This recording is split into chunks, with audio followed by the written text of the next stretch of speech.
Good day from OG Benchmarks. In this video, I'm going to talk about my first ITX build. Well, at least it is almost an ITX build. When it comes to computers, I kind of fall into a bad cycle. I learn a little bit about a new topic and I get an idea and get all excited. I immediately jump off to eBay and see what is available. I'll maybe find something that is a good deal, or at least not a rip-off, convince myself it's a great opportunity, and make an impulse purchase. In the time while the item is shipping, I'll learn more, realize I maybe chose poorly, and experience some buyer's remorse. I found this cycle to be very reproducible for me. Lather, rinse, repeat. The only good thing is that I'm relatively cheap, so the cost of my mistakes tends to be on the low end. This video is about one of my mistakes, although at least it did turn into a build. So what did I buy? Well, after I decided to go for an ITX build, I started hunting for budget ITX motherboards on eBay. Now, working motherboards for under $50 are not so easy to find unless the board has problems or is some very proprietary OEM legacy product.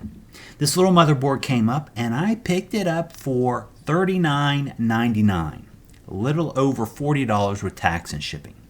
The board included an I/O shield, which is not a gimme on all these boards. The seller was nice enough to throw in a free SATA power cable, which is an odd necessity for these ITX boards that have like a power jack on them instead of a traditional power connection. On arrival, I found that the board did not, however, include a socket cover, and some of the socket pins were bent, probably during shipping. I don't know if the pins were functionally damaged, but at least half a dozen of them did not look good. I did what I could to fix them, and the board did end up working just fine. Only after making the purchase did I really dig into learning about what I had bought. This board is the HP-IPXSB-DM. It was made by Pegatron, which might also be the name of one of the bad guys from Transformers. HP likes to name its motherboards, and this one is the Cork board. It's an LGA 1155 socket with an H61 chipset. That's Sandy Bridge. There is also a sequel to this board, the less commonly seen Cork 2, which accepts both Sandy Bridge and Ivy Bridge CPUs. One interesting thing about this board is that it can only handle 35-watt CPUs and is limited to lower power Sandy Bridge CPUs that don't have a turbo boost. All these things are fine, but then there's one more thing. This is not an ITX board. Maybe some of you notice that this motherboard is not square. ITX boards are square, 17 by 17 centimeters. This board is 17 by 19 centimeters. It has 2 extra centimeters here at the bottom. The bottom holes in the picture should be right at the edge, the bottom edge of the board. In short, this motherboard is not ITX, although you see a lot of people selling them as ITX boards. Interestingly, the next size up from ITX, mini-ITX if you want to be formal about it, is micro-ATX. And this board isn't micro-ATX either. It's some kind of non-standard size. Once I realized the non-ITX feature of this board, I was more than a little disappointed with myself. I need to cool my jets and look before I leap on eBay. Well, it is certainly mine now. What can I do with it? If I'm going to build a computer, I need a case. Small ITX cases, I'm talking mini PC or home theater PC cases, seem to be more available on AliExpress. So I poked through the swamp of mini PC cases on AliExpress. I found this little beauty, the dashing MX01. It's kind of tall at 75 millimeters, but my HP motherboard is not a thin ITX board. I mean, it's not even ITX, but it's not a thin board. The board has a standard rear I/O panel that is about 45 millimeters high, so it needs a case that's at least 60 millimeters tall. I wasn't fixated on getting a 60mm case, but I did realize that I needed a case that can take a 7x19cm board. Most mini PC cases can only handle a standard ITX board. If you look at this case, especially the image on the right, you can see that the rear I/O cutout has lots of space to the side. This extra space in the case is what accommodates the extra 2 centimeters of size of this pseudo ITX board. A real ITX board does not need this extra space to the right. Anyway, with shipping, most of these low frills mini PC cases run in the $25 to $35 range. That doesn't feel like a great price, since you can buy an entry-level MATX case for the same money. But these mini PC cases are more of a niche product, I guess. What else went into the build? Here's the rest of it. I'll start with the CPU. It is a Pentium G620T. That's just 35 watts with no turbo. It's also super cheap, just around $5. Of course, it should be cheap with just 2 cores and 2 threads. The CPU fan was a bit more than I wanted. I hoped I could do a stock Intel cooler, as I have a few on hand.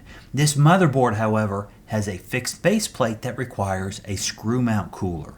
The Intel was out, and I had to upgrade to something nicer.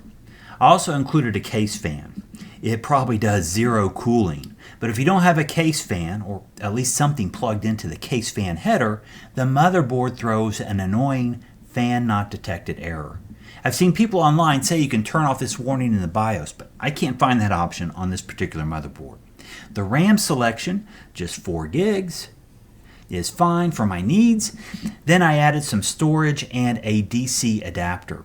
This motherboard could probably get by with 60 or a 65 watt adapter, but anything 90 watts or lower is about the same price of $10. So I got a 90 watt model.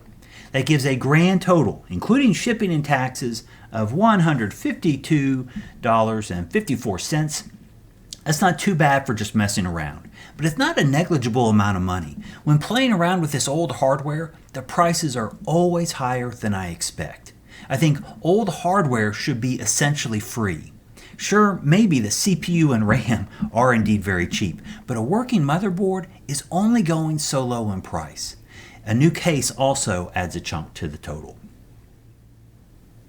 Here are some pictures of the build. In the upper left is the front shot, kind of boring.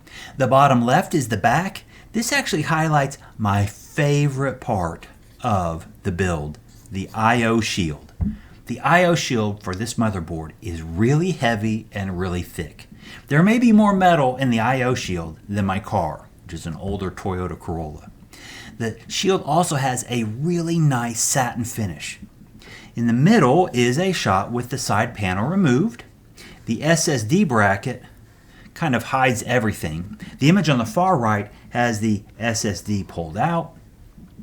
The 75mm case is downright cavernous compared to the cramped quarters of a true 45mm high mini PC build with a thin ITX board.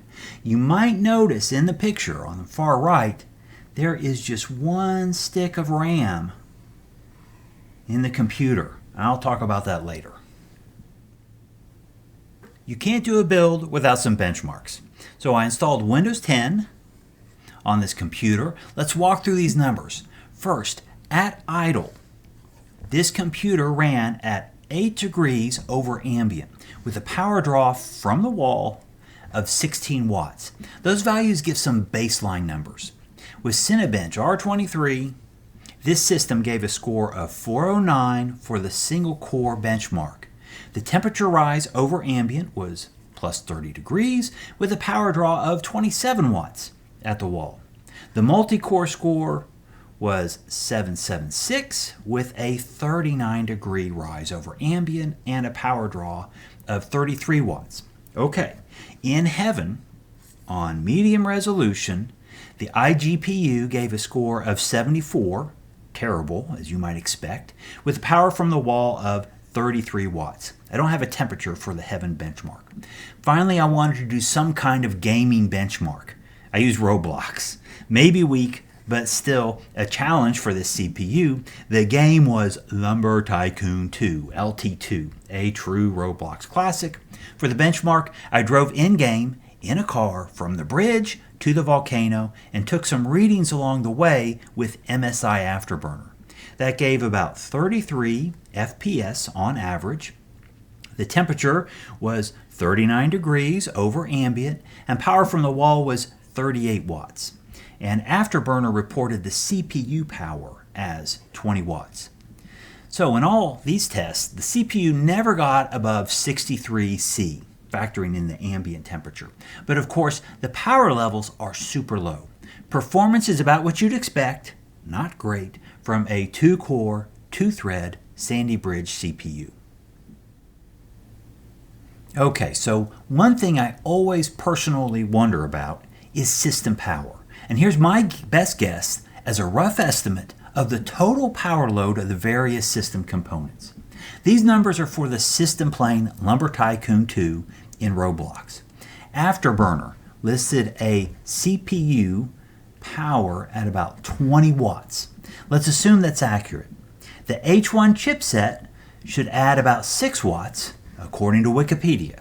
The consensus number from different message boards on the web say that a 4 gig stick of DDR3 RAM should be about 4 watts. The little case fan is 1 watt max, and the CPU cooler is about 3 watts max. That's a grand total of 34 watts. Now the wall power is 38 watts during the game. And dang, that's pretty close. If you take the 34 watts as legitimate, and it may be too high because I'm using the max fan numbers, the power brick would be running at just under 90% efficiencies. That is fairly plausible. It seems that many OEM power bricks from the early 2010s have a reported efficiency anywhere from 82 to 88%. All these numbers are kind of crude estimates, but at least they pass the sniff test and seem within reason. Okay, what is the deal with the 1 stick of RAM? I initially had a 2x2 gig kit of RAM installed. I ended up swapping out the SSD and did fiddling with the cables, which required me to remove the RAM. I don't know how I did it, but I bent some pins in one of the RAM slots when I reinstalled the RAM. I knew I had screwed up something as soon as I did it. The 1 stick, slot 0, wouldn't snap into place. It just wasn't right. It fit, but it would not click into place. Of course, it wasn't until I tried to boot the system that I realized I had really screwed up. The system wouldn't boot. Based on what I had done, it had to be the RAM. I removed the stick in the first slot, slot 0, and the computer booted fine. When I took a closer look into the RAM slot, I could clearly see, and you can kind of see it in this picture, the shiny bent connections in the bottom of the slot. Dang, I hate to mess stuff up out of negligence, but I really didn't even know you could do this to a RAM slot. CPU pins? Sure, those are delicate. RAM slot connections? Never heard of it. I'll certainly be more careful in the future. Needless to say, this is no longer a $40 motherboard. Anyway, I put a 4 gig stick in slot 1, so at least I'm not losing capacity. I don't think the performance hit of going from dual to single channel mode on this particular computer is too much of a concern. I have already admitted that this build was kind of a mistake. So did I at least learn something from building this little PC?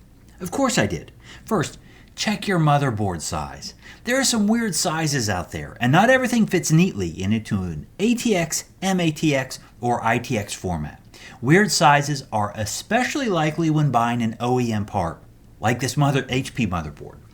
Second, case sizes also vary, even within this narrow niche of mini PC cases. Third, there are some duds, but most eBay sellers are really quite good. Amazon as well.